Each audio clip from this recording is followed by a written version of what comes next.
This is Deep Dive, and I'm Tiffany Meier. Let's kick off with an update on impeachment.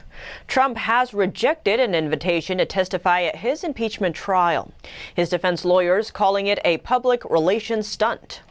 Lead impeachment manager, Representative Jamie Raskin, sent a letter to Trump urging him to testify before the Senate, saying that if Trump doesn't testify, they will use it against him at trial.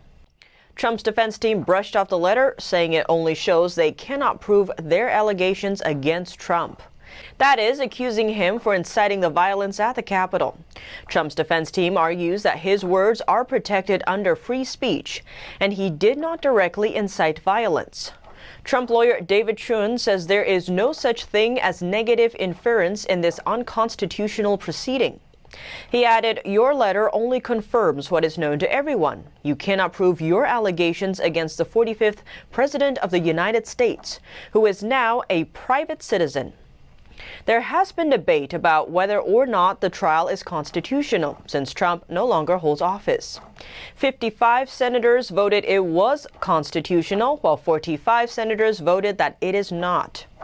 Schoen argues that Raskin's use of our Constitution to bring a purported impeachment proceeding is much too serious to try to play these games.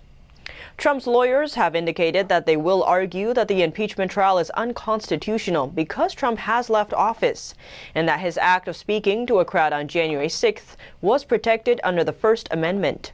The Senate trial will start next Tuesday. It could be short or drag on if the parties call for witnesses.